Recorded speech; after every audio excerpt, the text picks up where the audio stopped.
But apart from that, who else have you seen from Dinamo Zagreb? You know, other potential UEFA Youth League graduates or other players, perhaps some who haven't even come through the youth ranks. Well, as you mentioned, I love Majer.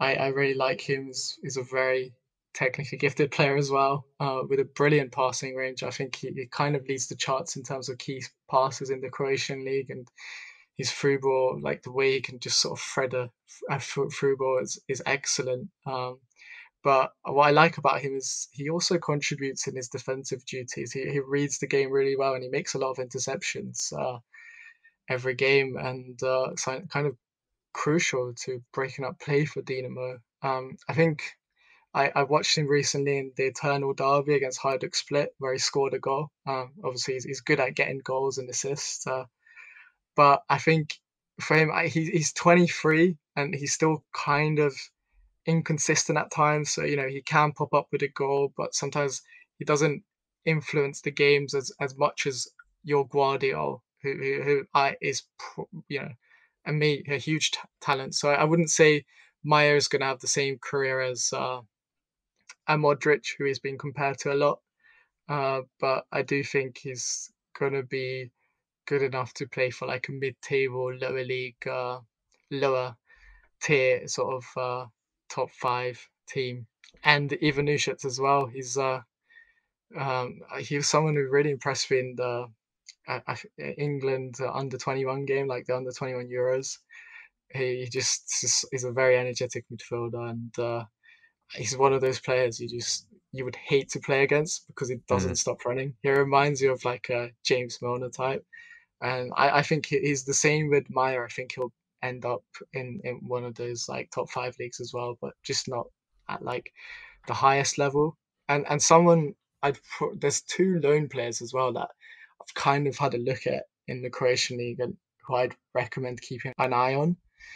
And Dario Spikic, who is 22, he was born in 1999, and he was also involved in the Croatian under 21 team that narrowly lost to England, but also knocked out England at the Euros recently. He was bought by Dinamo back in January. He was playing for NK Gorica, and he was sent back on loan to Gorica. Currently has 6 goals and 6 assists as a winger. He's someone who actually came through the Dinamo Zagreb academy before he went to their arch rivals, Hajduk Split, and then he ended up at Gorica and sort of making a name for himself in the Croatian league, and you know he's earned himself a move back to Dinamo Zagreb, and I think he's someone who's worth keeping an eye on. He kind of reminds you of like Orsic, who's their current left winger or right winger sometimes. He's someone I think who could replace Orsic if Orsic is on the move in the summer, which it could be, because that hat-trick against Tottenham, I feel like alerted a lot of clubs around Europe.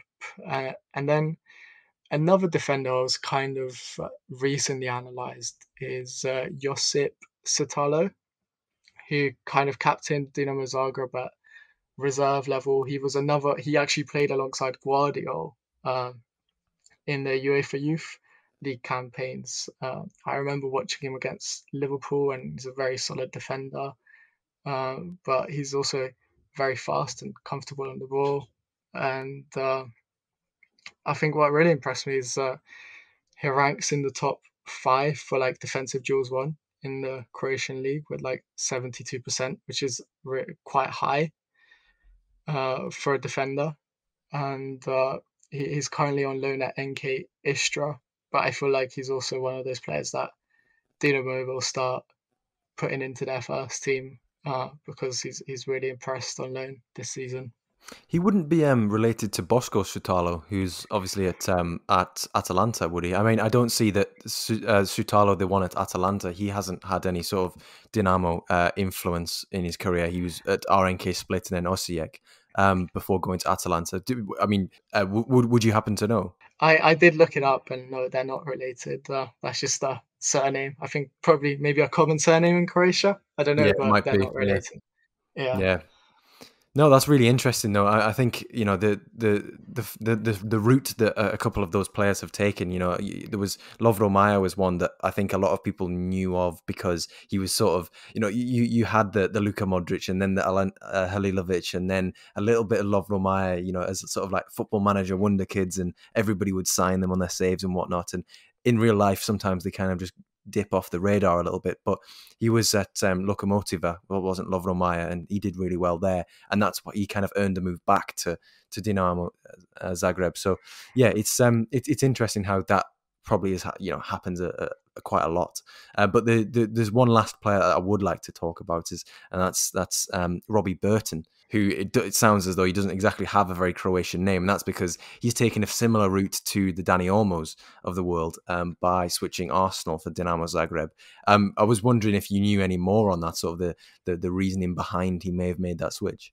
I'm not really sure. I mean, I'd assume he probably looked at Dani Olmo and kind of looked into. I'd assume he probably looked into the Dinamo Zagreb academy and saw the track record and decided that that was the right move for him after Arsenal. I mean, you see a lot of English players these days go into Germany and that sort of Western Europe regions and or Central Europe, and I guess he decided to go a bit further east and try out his luck with Dinamo Zagreb. And I don't know, I watched his video story after Dinamo Zagreb knocked out Tottenham, and he seems to be having a good time there and enjoying his involvement with Dinamo Zagreb. I think he hasn't really featured that much this season, but that's just because he's a CDM, and Dinamo Zagreb currently have a lot of CDMs in that role, like Ivan Franjic, even, who's also part of the Croatia under-21 setup, and a couple of other sort of older players who are currently, some of them I think will be playing at the Euros, not for Croatia, but North Macedonia and those sort of countries.